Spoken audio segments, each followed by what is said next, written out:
नमस्ते साथीहरू। आज फेरि म तपाईहरुको लागि नयाँ भिडियो लिएर आएको छु। भिडियोलाई सब्स्क्राइब गरिदिनु होला, लाइक शेयर र कमेन्ट गरेर सहयोग गरिदिनु होला। तपाईलाई भिडियो कस्तो लाग्छ त्यसको प्रतिक्रिया दिनु होला। हामी चाहिँ आज भाग 2 लिएर आएका छौं। सिकाइ सिद्धान्त को भाग 2 लिएर आएका छौं।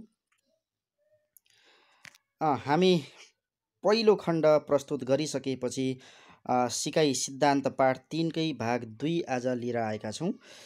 यसमा चाहिँ हामीले पढ्नुपर्ने शास्त्रीय सम्बन्ध प्रत्यावर्तन सिद्धान्त, कार्यप्रक सम्बन्ध प्रत्यावर्तन सिद्धान्त, प्रयत्न र भुलको सिकाइ सिद्धान्त र अन्तर्दृष्टिको सिकाइ सिद्धान्त हाम्रो चाहिँ सिलेबसमा राखिएको छ।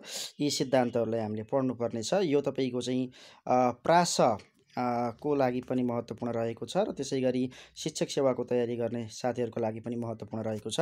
त्यसकारण निकै नै महत्त्वपूर्ण रहेको यो पाठ लाई चाहिँ हजुरहरुले सबैले ध्यानपूर्वक हेर्नुपर्ने हुन्छ। अब सुरु गर्छौं हामी आजको कक्षा। अब यसमा चाहिँ दुईटा सिकाइ सिद्धान्तहरु अहिलेसम्म चाहिँ तपाईको प्रचलनमा रहेका दुईटा सिकाइ सिद्धान्तहरु, एउटा व्यवहारवादी सिकाइ सिद्धान्त र अर्को संज्ञानवादी सिकाइ सिद्धान्त रहेका छन्। र हामीलाई चाहिँ प्रासको सिलेबसमा चाहिँ व्यवहारवादी सिकाइ सिद्धान्त का चाहिँ 4 वटा सिद्धान्त मात्रै तपाईको चाहिँ दिइएको छ हामीले पढ्नुपर्ने। र तर चाहिँ अब सामान्य चाहिँ परिचय कुराहरू तपाईको संज्ञानवादीबाट पनि सोध्न सक्छ, लोकसेवा कुनै भरोसा हुँदैन। त्यसकारणले हामीले अलिकति चाहिँ यसमा पनि चासो दिनुपर्ने हुन्छ। सामान्य कुराहरू, जनरल कुराहरू चाहिँ हामीले संज्ञानवादीका पनि हेर्नुपर्ने हुन्छ। त्यसकारणले मैले दुवैलाई तपाईको सामु के कति फरक छ भन्ने कुरा यहाँ ल्याएको छु। अब यो दुईटै तपाईको व्यवहारवादी सिकाइ सिद्धान्त पहिला आयो, त्यसपछि चाहिँ त्यसको विरुद्धमा पछि चाहिँ संज्ञानवादी सिकाइ सिद्धान्त आएको हो र दुवैको मान्यता ठ्याक्कै उल्टो रहेको छ भन्ने बुझ्नुपर्ने हुन्छ। व्यवहारवादी सिकाइ सिद्धान्त चाहिँ इन्द्रिय क्रियाबाट सिकाइ हुन्छ भन्ने मान्यता राख्छन् है। इन्द्रियहरूले हाम्रा चाहिँ जुन पञ्च इन्द्रिय छन् त्यो पञ्च इन्द्रियहरूको माध्यमबाट सिकाइ सम्भव हुन्छ भन्ने मान्यता व्यवहारवादीहरूले राख्छन् र यसको चाहिँ व्यवहारको निर्माणमा जोड दिन्छ र अंशबाट पूर्णतर्फ सिकाइ हुन्छ भन्ने मान्यता पनि व्यवहारवादीहरू राख्ने गर्छन्। त सिकाइ चाहिँ साना साना अंशहरूको समग्र रूप हो भन्ने कुरामा जोड दिएको छ भने यसका प्रतिपादक व्यवहारवादी सिकाइ सिद्धान्तका प्रतिपादक चाहिँ जेबी वाटसन हुन् भन्ने कुरा बुझ्नुपर्ने हुन्छ। त्यसैगरी संज्ञानवादी सिकाइ सिद्धान्त यो मानसिक क्रियाबाट सिकाइ हुन्छ, मस्तिष्कबाट र तपाईको चाहिँ मानसिक प्रक्रियाबाट सिकाइ हुन्छ। इन्द्रियहरूको त्यति महत्त्व हुँदैन जति महत्त्व चाहिँ मस्तिष्कको हुन्छ, जसको मस्तिष्क चाहिँ तीखो हुन्छ। तपाईको चाहिँ त्यसले चाहिँ धेरै कुरा गेन गर्न सक्ने अनि तपाईको धेरै कुरा तपाईको चाहिँ प्राप्त गर्न सक्ने हुन्छ, छिटो प्राप्त गर्न सक्ने हुन्छ भने तपाईको चाहिँ मस्तिष्क तपाईको चाहिँ राम्रो भएन भने, तीक्ष्ण मस्तिष्क भएन भने, कमजोर मानसिकता अथवा तपाईको चाहिँ मानसिकतामा तपाईको चाहिँ प्रबल मानसिकता भएन भने तपाईको सिकाइ पनि त्यसै किसिमको मध्यम स्तरको र निम्न स्तरको हुने गर्दछ। मानसिकता अनुसार फरक पर्ने गर्छ सिकाइमा भन्ने छ। अर्को चाहिँ यसको मान्यता भनेको पूर्णबाट अंशतर्फ सिकाइ हुन्छ है। यो तपाईको चाहिँ पार्ट टु होल तपाईको चाहिँ व्यवहारवादी सिकाइ सिद्धान्त र होल टु पार्ट तपाईको चाहिँ संज्ञानवादी सिकाइ सिद्धान्तको मान्यता रहेको छ। समग्रमा सिकाइ हुन्छ, पूर्णताबाट सिकाइ हुन्छ, अंश अंशमा सिकाइ हुँदैन भन्ने कुरा संज्ञानवादीहरूले भनेका छन्। त्यसैगरी यसका प्रतिपादक चाहिँ वर्डहैमर रहेका छन् र व्यवहारवादी सिकाइ सिद्धान्तका प्रतिपादक चाहिँ वाटसन रहेका छन्। यो सामान्य जानकारी तपाईहरुले लिनु होला, यसलाई मनन गर्नु होला।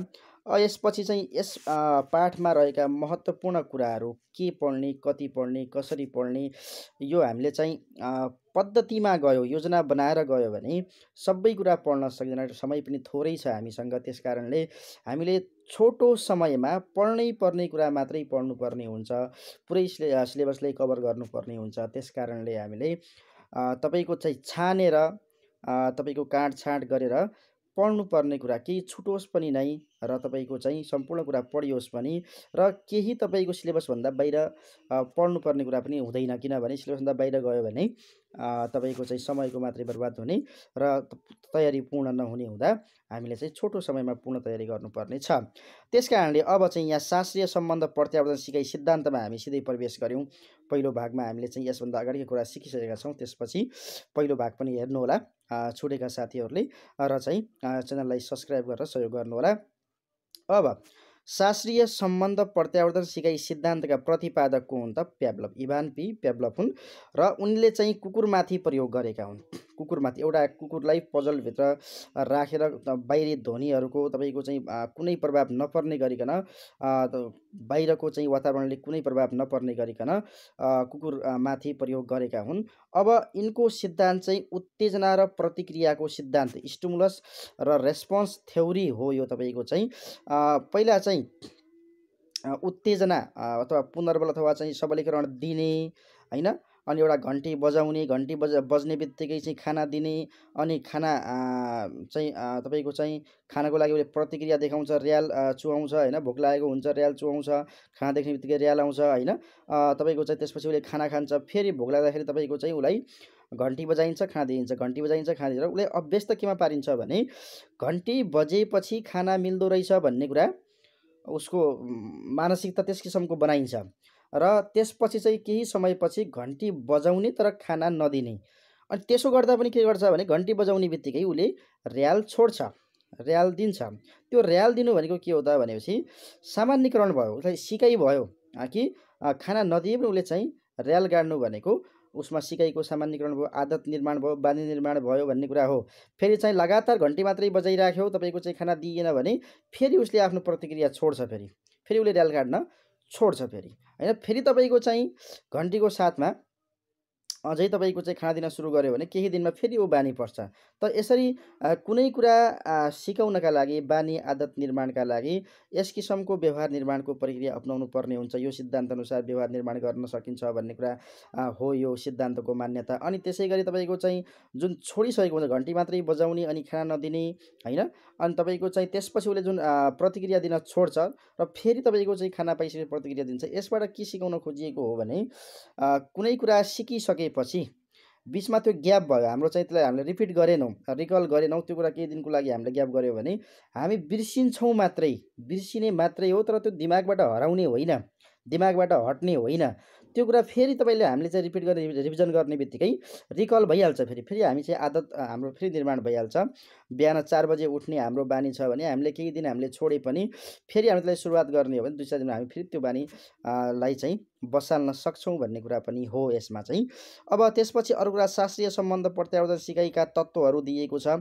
परीक्षामा चाहिँ तलका मध्ये शास्त्रीय सम्बन्ध प्रत्यावर्तन सिकाइ सिद्धान्तका तत्त्वहरू कुन हो भनेर दिनको छ। अब यसमा 4वटा विकल्प देला, एउटा मात्रै तपाईँको चाहिँ यसमध्ये देला, अथवा तपाईँको चाहिँ कुन होइन भन्ला, 3टा देला, एउटा अर्कै देला। त्यस कारणले हामीले यी चाहिँ तत्त्वहरू याद गर्नुपर्ने हुन्छ। उत्प्रेरणा, पुनर्बल, आशा, बाधक उत्तेजनाको अनुपस्थिति भन्ने याद गर्नु होला। अब यहाँ उत्प्रेरणा भनेको तपाईँको चाहिँ जुन खाना दिइन्छ उसलाई चाहिँ पुनर्बल अथवा सबलीकरण अथवा चाहिँ पुरस्कार उपहार जे भन्नु छैन, जुन नामले पुकार्नुहोस् त्यो उत्प्रेरणा हो। त पुनर्बल भनेको चाहिँ कार्य गर्नका लागि तत्पर गराउने माध्यम हो हैन, तपाईँको चाहिँ यसलाई पनि पुरस्कारका रूपमा लिन सकिन्छ। अनि त्यसपछि चाहिँ आशा। अब आशा के हुन्छ भने तपाईँको चाहिँ खाना मिल्छ भन्ने आशा हुन्छ हैन, प्रतिक्रिया देखाएपछि खाना मिल्छ अथवा तपाईँ घन्टी बजेपछि खाना मिल्छ भन्ने आशा हो। अनि बाधक उत्तेजनाको अनुपस्थिति भनेको बाहिरी वातावरणको प्रभाव शून्य हुन्छ हैन, त्यो भन्न खोजेको हो। अनि अर्को प्रश्न रहेको छ शास्त्रीय सम्बन्ध प्रत्यावर्तन सिकाइ सिद्धान्तका विशेषताहरू के हुन् भन्ने छ हैन। त यसमा चाहिँ उत्तेजना सामान्यीकरण, उत्तेजना विभेदीकरण, शून्यता वा विलोपन, आकस्मिक प्राप्ति हैन। त अब यहाँ तपाईँको चाहिँ उत्तेजना सामान्यीकरण भनेको तपाईँको चाहिँ घन्टी बजेपछि खाना पाइन्छ भनेर बुझ्नु के हो त? सामान्यीकरण हो। अनि उत्तेजना विभेदीकरण भनेको पहिला चाहिँ घन्टी बज्दा खाना पाइन्थ्यो र अहिले चाहिँ घन्टी बज्दा खाना पाइरहेको छैन भनेर विभेद, पहिलाको घन्टी र अहिलेको घन्टीमा विभेद छुट्याउन सक्नु चाहिँ त्यो हो उत्तेजना विभेदीकरण। अनि शून्यता वा विलोपन भनेको तपाईँको चाहिँ एक अवस्था यस्तो आउँछ कि घन्टी बजाउने खाना नदिने हो भने एक दिन उसले चाहिँ कुनै पनि प्रतिक्रिया दिँदैन, कुकुरले कुनै पनि प्रतिक्रिया दिँदैन भन्ने कुरा त्यो हो तपाईँको चाहिँ शून्यता वा विलोपन, प्रतिक्रियामा आएको शून्यतालाई भन्ने बुझिन्छ। आकस्मिक प्राप्ति भनेको फेरि तपाईँको घन्टीसँगै खाना दिन थाल्यो भने त्यो के भयो, पुनः प्राप्ति, आकस्मिक प्राप्ति भयो र फेरि उसले चाहिँ प्रतिक्रिया देखाउन सुरु गर्छ भन्ने कुरा हो। अनि अर्को कुरा रहेको छ शास्त्रीय सम्बन्ध प्रत्यावर्तन सिकाइ सिद्धान्त अनुसार पुनर्बल भनेको के हो, खाना हो है। यो प्रश्न आउन सक्छ शास्त्रीय सम्बन्ध प्रत्यावर्तन सिकाइ सिद्धान्त अनुसार पुनर्बल भनेको के रहेछ त, खाना रहेछ। शास्त्रीय सम्बन्ध प्रत्यावर्तन सिकाइ सिद्धान्त अनुसार प्रेरणा भनेको के हो भन्ने प्रश्न अर्को रहेको छ महत्त्वपूर्ण। त भोकलाई प्रेरणाका रूपमा, भोक लाग्यो भने हामी चाहिँ कुनै पनि प्रतिक्रिया, कुनै पनि कार्य गर्न अग्रसर हुन्छौँ होइन। यो प्राकृतिक पुनर्बल हो होइन, यसले चाहिँ हामीलाई काम गर्न तत्पर गर्छ। तर यो कुनै कृत्रिम तपाईँको पुनर्बल होइन कि प्राकृतिक पुनर्बल हो, जुन हाम्रो चाहिँ जैविक रूपमा, जातीय रूपमा तपाईँको चाहिँ हामी अग्रसर हुन्छौँ कुनै पनि काममा। जब भोक लाग्छ, तिर्खा लाग्छ होइन, त निद्रा लाग्छ, त यी के हुन् त, प्राकृतिक पुनर्बल हुन्, यसले हामीलाई काम गर्न अग्रसर गर्छ होइन। त्यसै गरी अर्को प्रश्न रहेको छ शास्त्रीय सम्बन्ध प्रत्यावर्तन सिकाइ सिद्धान्त अनुसार, यो प्रेरणा भनेको यो भोक आयो, शास्त्रीय सम्बन्ध प्रत्यावर्तन सिकाइ सिद्धान्त अनुसार सिआरले केलाई जनाउँछ। प्रश्न यस्तो पनि आउन सक्छ, सिआरले अस्वाभाविक प्रतिक्रियालाई जनाउँछ, सिआरले अस्वाभाविक प्रतिक्रियालाई जनाउँछ है। अर्को प्रश्न रहेको छ शिक्षकले प्रयोगात्मक मनोविज्ञानका बारेमा जति बढी जान्दछ उति नै बढी कसरी पढाउने भन्ने जान्दछ। यो निकै नै महत्त्वपूर्ण प्रश्न रहेको छ साथीहरू। यसलाई चाहिँ तपाईँले टिप्नुहोला, पढ्नुहोला, बार बार पढ्नुहोला, यसलाई याद राख्नुहोला। परीक्षाका दृष्टिकोणले मलाई लाग्छ यो महत्त्वपूर्ण प्रश्न छ। शिक्षकले प्रयोगात्मक मनोविज्ञानका बारेमा जति बढी जान्दछ त्यति नै बढी कसरी पढाउने भन्ने जान्दछ। यो भनाइ कसको हो भन्ने प्रश्न छ।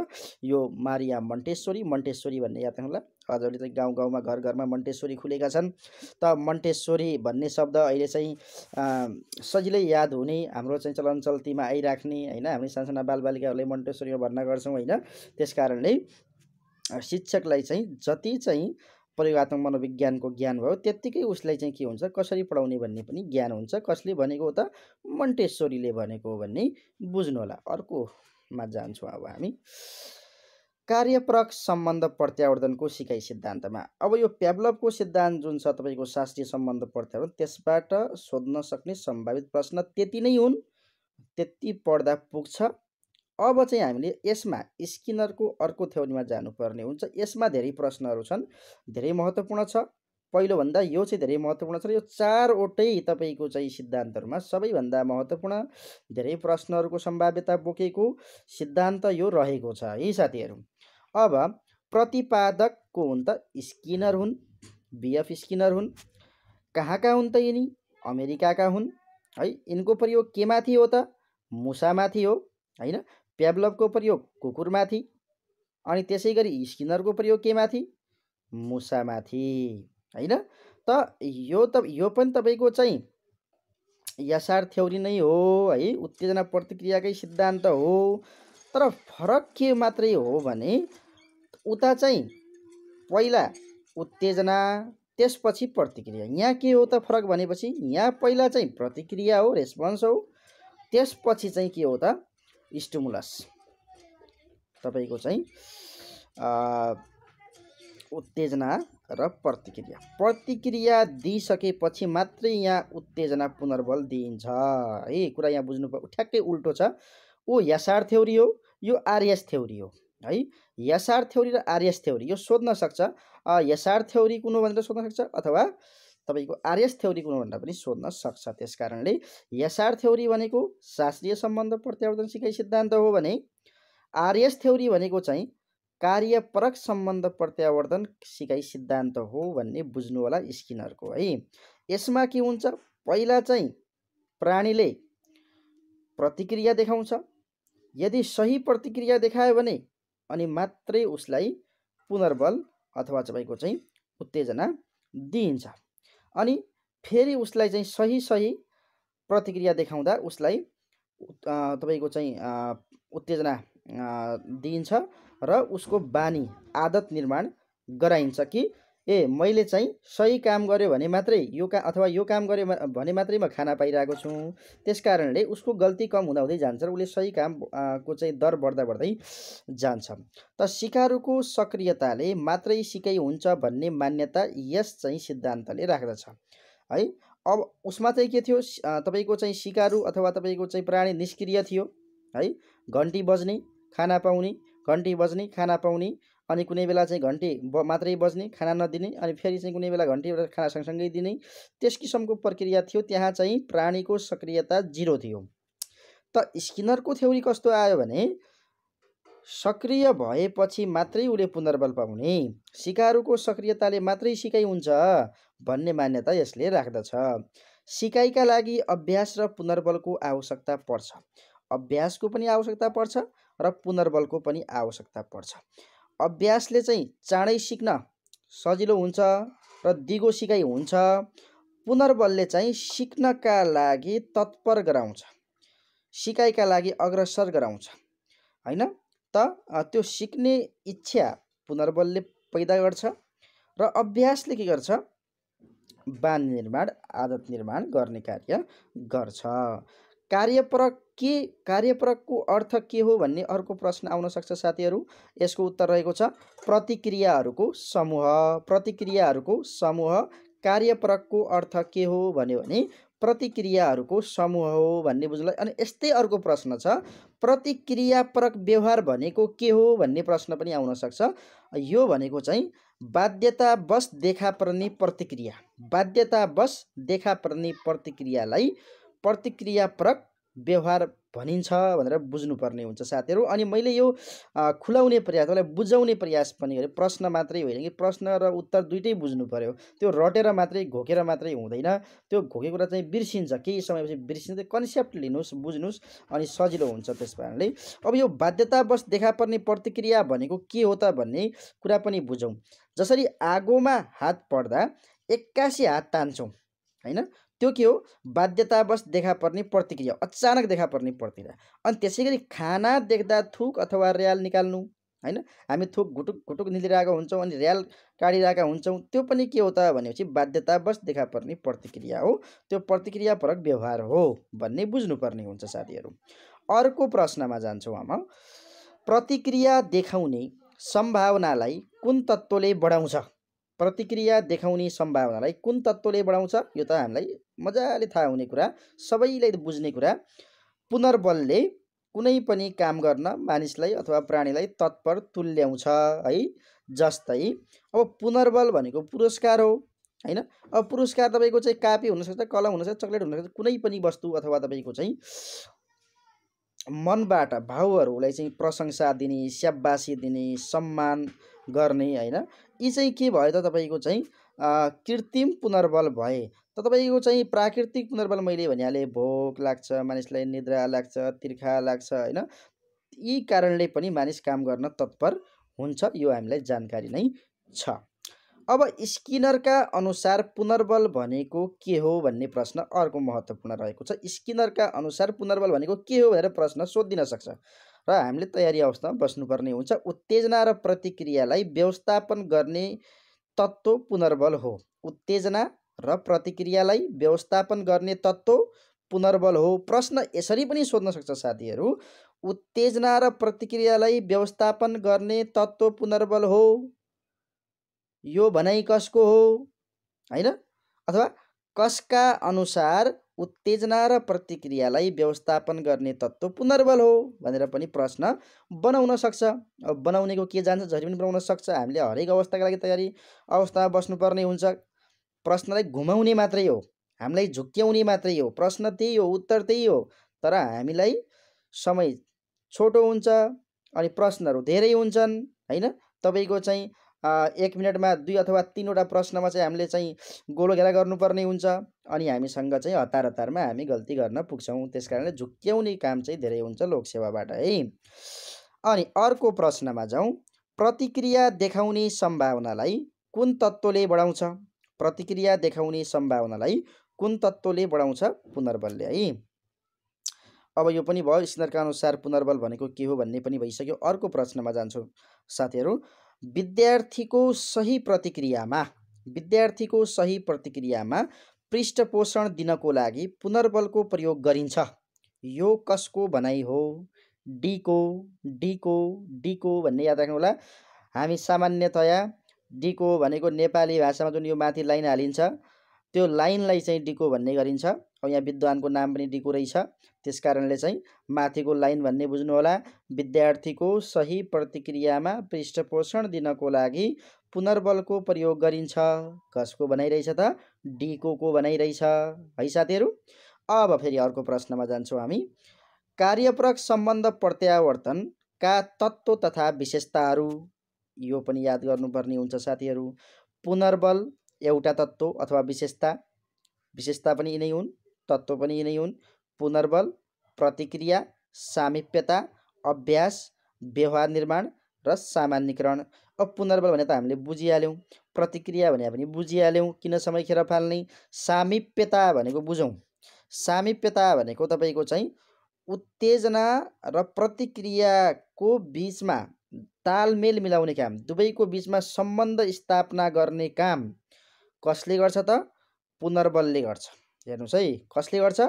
पुनर्बलले गर्छ। सामिप्यता भनेको के हो भन्देला हैन। त्यस कारणले सामिप्यता भनेको उत्तेजना र प्रतिक्रियाको बिचमा तालमेल मिलाउने काम पुनर्बलले गर्छ, त्यही सामिप्यता हो यो सिद्धान्त अनुसार।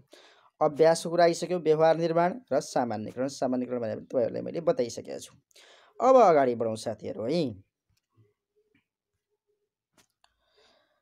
हामी कार्यप्रक सम्बन्ध प्रत्यावर्तनमै छौँ, किनभने यसका प्रश्नहरू धेरै छन्। यो निकै नै महत्त्वपूर्ण चाहिँ सिद्धान्त रहेको छ। यहाँबाट प्रश्नहरू बन्नेसम्म धेरै छ, त्यस कारणले हामी यसबाट सम्भावित प्रश्नहरू कुनै पनि छोड्दैनौँ। प्रतिक्रिया प्रधान सिद्धान्त कुन हो भनेर प्रश्न सोध्न सक्छ साथीहरू। प्रतिक्रिया प्रधान सिद्धान्त कुन हो भनेर प्रश्न सोध्यो भने कार्यप्रक सम्बन्ध प्रत्यावर्तन स्किनरको भन्ने बुझ्नु होला। प्रतिक्रिया प्रधान सिद्धान्त कुन हो? स्किनरको थ्योरी हो। अब स्किनरको थ्योरी भन्ने बित्तिकै कार्यप्रक भन्ने बुझ्नु होला हैन। त अर्को प्रश्न, कार्यप्रक सम्बन्ध प्रत्यावर्तन सिकाइ सिद्धान्तलाई अर्को के नामले पनि चिनिन्छ भन्ने प्रश्न पनि निकै महत्त्वपूर्ण छ साथीहरू। हेर्नुहोस्, पुनर्बल सिद्धान्त पनि भनिन्छ यसलाई। कार्यप्रक सम्बन्ध प्रत्यावर्तन सिकाइ सिद्धान्तलाई पुनर्बल सिद्धान्त, पुनर्बल यहाँ पुनर्बलन लेखेको छ, यो चाहिँ तपाईँको चाहिँ टाइप गर्ने बेला मिस्टेक भएको हो। पुनर्बल सिद्धान्त भनेर बुझ्नु होला। पुनर्बल सिद्धान्त पनि भनिन्छ कार्यप्रक सम्बन्ध प्रत्यावर्तनलाई है। अर्को प्रश्नमा जान्छौँ हामी। व्यवहारिक उद्देश्यहरू निर्माण गरी बालबालिकामा अपेक्षित व्यवहारको निर्माण गर्न कुन सिद्धान्तले सहयोग गर्छ? हेर्नुहोस् त साथीहरू, व्यवहारिक उद्देश्यहरू निर्माण, जुन हामी चाहिँ पढाउँदाखेरि अथवा हामीले चाहिँ आइएड बिएड एमएड गर्दाखेरि जुन विशिष्ट उद्देश्यहरू भनेर हामीले व्यवहारिक उद्देश्यहरू भनेर चाहिँ पढ्न थाल्यौँ। पहिला चाहिँ विशिष्ट उद्देश्य भनिन्थ्यो, त्यसपछि चाहिँ व्यवहारिक उद्देश्य भन्न थालियो, त्यसपछि चाहिँ तपाईँको चाहिँ सक्षमताहरू भन्न थालियो हैन। त यो चाहिँ सुरुवात कुन सिद्धान्तबाट भएको रहेछ भन्ने कुरा निकै नै महत्त्वपूर्ण छ, जान्नै पर्ने। हामी चाहिँ एजुकेसन पढ्ने विद्यार्थीले चाहिँ जानेको कुरा पनि हो, जान्नुपर्ने कुरा पनि हो। त व्यवहारिक उद्देश्यहरू निर्माण गरी बालबालिकामा अपेक्षित व्यवहारको निर्माण गर्न कुन सिद्धान्तले सहयोग गर्छ त भन्दाखेरि कार्यप्रक सम्बन्ध प्रत्यावर्तन सिकाइ सिद्धान्तले सहयोग गर्छ।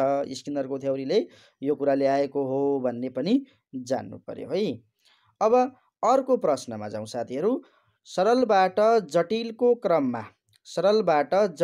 क्रममा मिलाई कार्यक्रमबद्ध शिक्षण, हेर्नुहोस् है, सरलबाट जटिलको क्रममा मिलाई कार्यक्रमबद्ध शिक्षण कसले प्रयोगमा ल्याएका हुन्?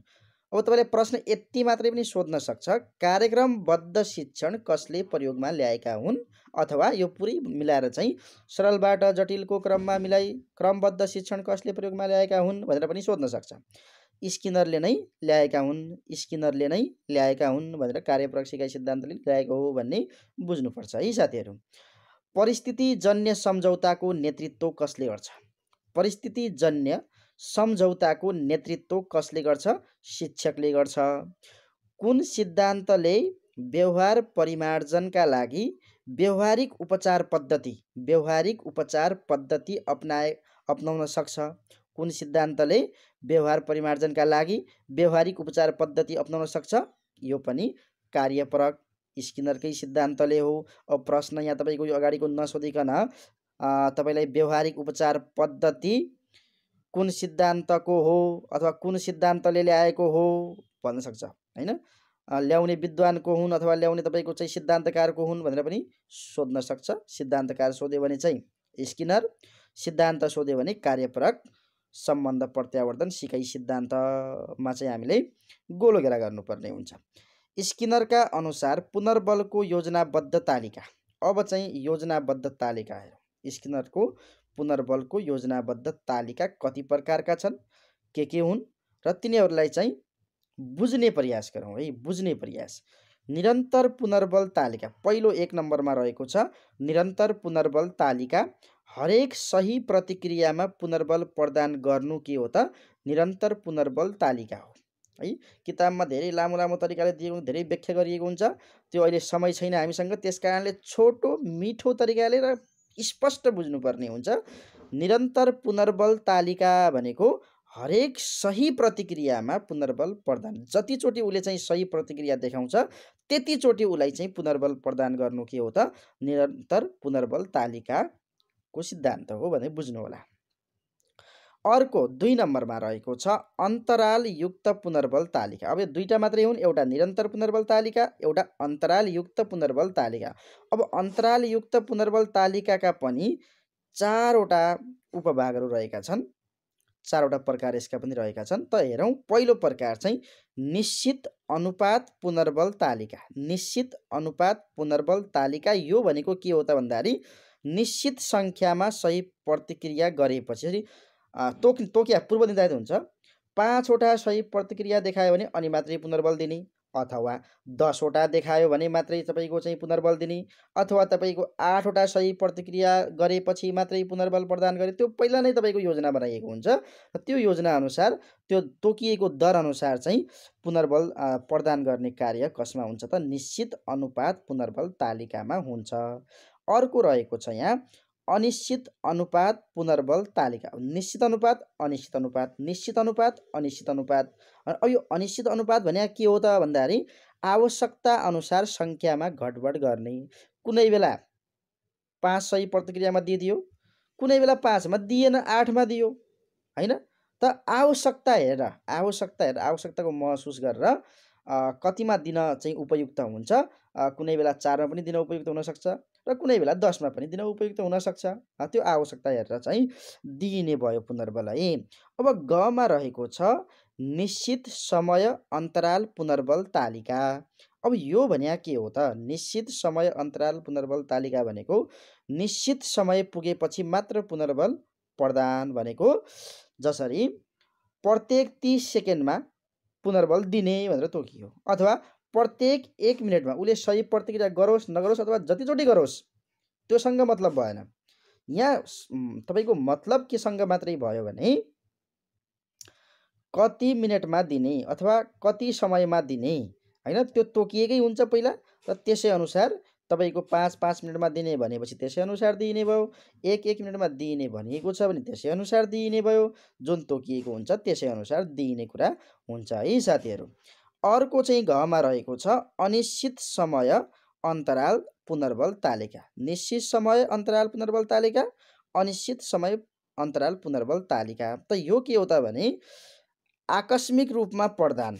यो चाहिँ निश्चित समय तोकिएको हुँदैन कि कुनै पनि समयमा, कुनै बेला चाहिँ तपाईँको चाहिँ 5 मिनेटमा, कुनै बेला 7 मिनेटमा, कुनै बेला 8 मिनेटमा, कुनै बेला 9 मिनेटमा आकस्मिक रूपमा चाहिँ पुनर्बल प्रदान गरिने भयो। यसमा समय तोकिने भएन।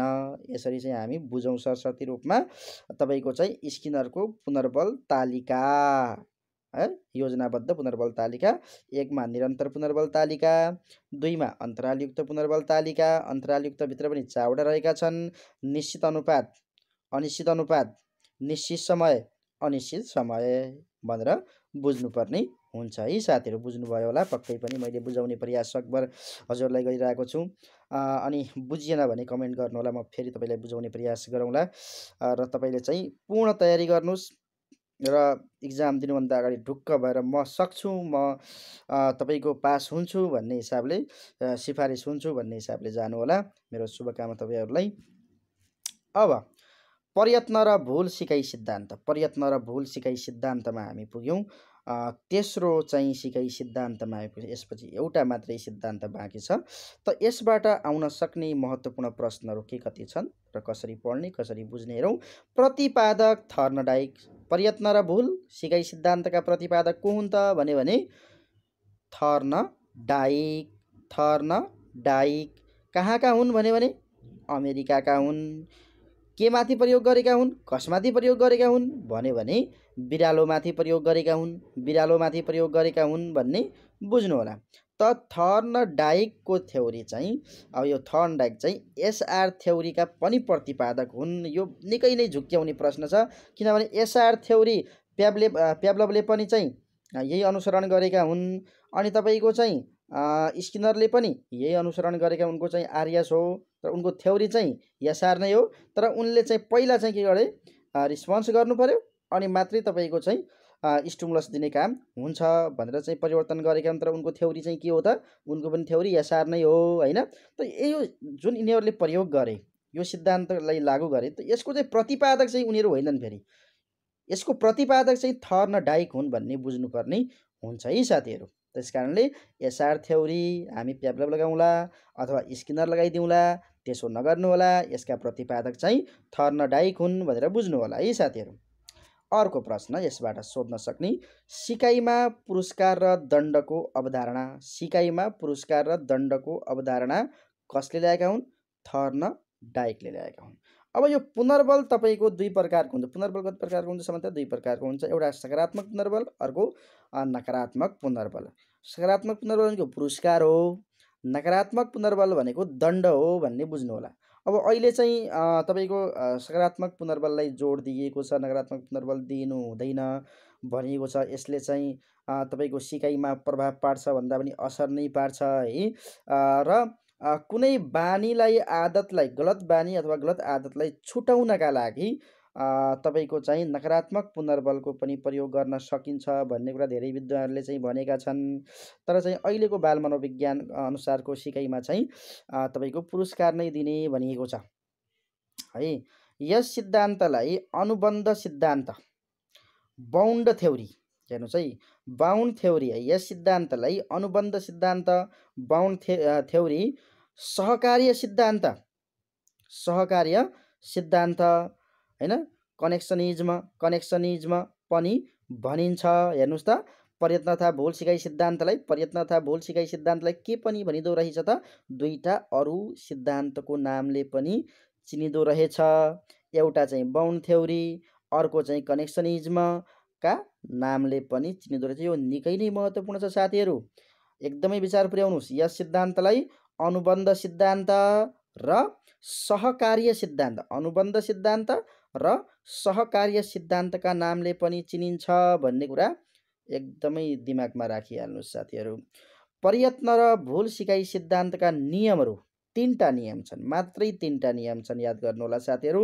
तत्परताको नियम, अभ्यासको नियम। यो अभ्यासको नियम चाहिँ 1930मा आएर यस नियमलाई परिमार्जन गरिएको। अब चाहिँ प्रयत्न तथा भुल सिकाइ सिद्धान्तमा रहेको अभ्यासको नियमलाई कहिले परिवर्तन गरियो भनेर पनि प्रश्न सोध्न सक्छ हैन। लोकसेवा हो, केही विश्वास हुँदैन हैन, त्यो कुरा हामीले जान्नुपर्ने हुन्छ। त्यसकारणले लोकसेवालाई लक्ष्य बनाउने होइन कि हामीले पूर्ण तयारी गर्ने हो हैन, जहाँबाट सोधे पनि म सक्छु भन्ने किसिमले चाहिँ अगाडि बढ्ने हो हैन। अभ्यासको नियम 1930मा यस नियमलाई परिमार्जन गरिएको हो। अर्को तेस्रो नियम छ असरको नियम, तत्परताको नियम, अभ्यासको नियम र असर। तत्परता, अभ्यास, असर, तत्परता, अभ्यास, असर गरेर यो तीनटा नियम याद राख्नु होला। अगाडि बढ्छौँ साथीहरू। अब हामी अन्तर्दृष्टि सिकाइ सिद्धान्त, अन्तर्दृष्टि सिकाइ सिद्धान्तमा पुगेका छौँ हामी। अब यस सिद्धान्तमा रहेका महत्त्वपूर्ण प्रश्नहरूलाई हेरौँ। प्रतिपादक कोहोलर र कोप्का, कोहोलर र कोप्का दुईटा प्रतिपादक रहेका छन्, कोहोलर र कोप्का, कोहोलर र कोपका। प्रयोग के माथि गरिएको हो? बाँदरमाथि गरिएको हो भन्ने बुझ्नुहोला। अनि सिकाइ सम्पूर्णमा हुन्छ भन्ने मान्यता है, खण्ड खण्डमा सिकाइ होइन कि सिकाइ चाहिँ सम्पूर्णमा हुन्छ, होलमा हुन्छ भन्ने बुझ्नुपर्ने हुन्छ। यसको मान्यता यसो रहेको छ, सिकाइ सम्पूर्णमा हुन्छ भन्ने मान्यता कुन सिकाइ सिद्धान्तको हो भनेर प्रश्न गर्यो भने अन्तर्दृष्टि सिकाइ सिद्धान्तको हो भनिदिनु होला। अनि अन्तर्दृष्टिको विकास कुन आधारमा हुन्छ भन्यो भने उमेर र अनुभवको आधारमा हुन्छ भन्नुहोला। अन्तर्दृष्टिको विकास कुन आधारमा हुन्छ त? उमेर र अनुभवको आधारमा हुन्छ भन्नुहोला। अन्तर्दृष्टि सिकाइ सिद्धान्तका विशेषताहरू पनि सोध्न सक्छ साथीहरू। त्यसकारणले यहाँ पनि हेरौँ, कमा चाहिँ सिकाइमा प्रत्यक्षीकरण, नयाँ सम्बन्धको खोजी, केन्द्रीय मध्यस्थता प्रक्रिया, आकस्मिक परिवर्तन, लक्ष्यप्रति ध्यान दिनु, लक्ष्यप्रति ध्यान दिनु रहेका छन्। 5 वटा चाहिँ अन्तर्दृष्टि सिकाइ सिद्धान्तका विशेषताहरू रहेका छन्, याद गर्नुपर्ने।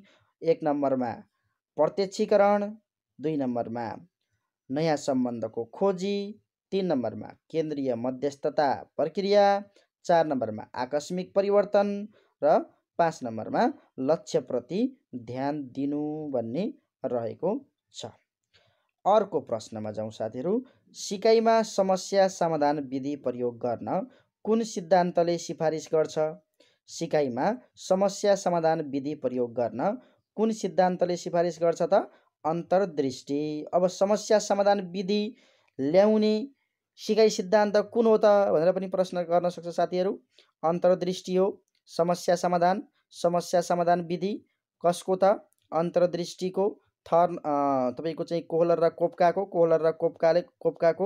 यो सिकाइ सिद्धान्त रहेको छ। समस्या समाधान विधि। समस्या समाधान विधि कसको त? अन्तर्दृष्टिको। प्रतिपादक को त? कोहलर र कोपका है, याद राख्नु होला। अब सिद्धान्त सामान्यीकरण सिद्धान्तका प्रतिपादक को हुन्? यो प्रश्न पनि महत्त्वपूर्ण छ। सिद्धान्त सामान्यीकरण सिद्धान्तका प्रतिपादक को हुन् त? चार्ल्स जड। अर्को प्रश्नमा जान्छौँ साथीहरू, याद गर्नुहोला। आमा र केटाकेटी बीच जति अन्तर्क्रिया र सञ्चार भयो त्यति संज्ञानात्मक सिपको स्तर बढ्छ भनी पुष्टि गर्ने विद्वान को हुन्? हेस है।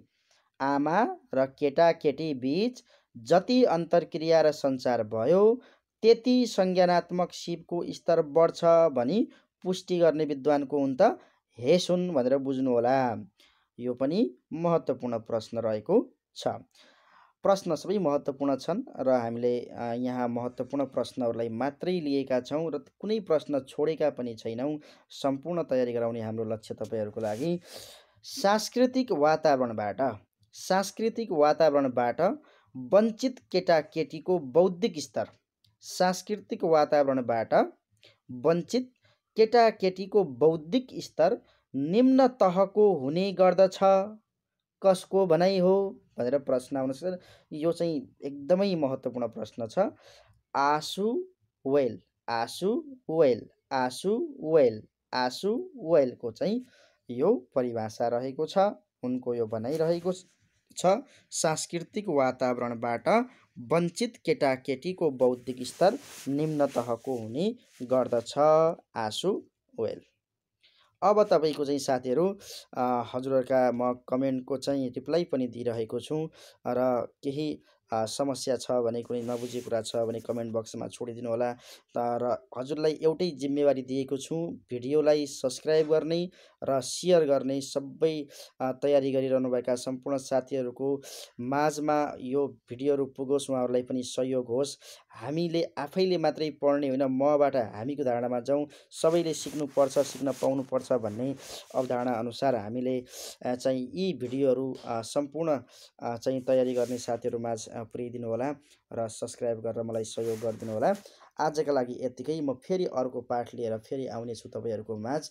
तपाईँ तयारी गर्दै गर्नुहोस्। तपाईँका लागि सहयोग गर्ने काममा म जुटिरहनेछु भन्दै आजका लागि यति नै।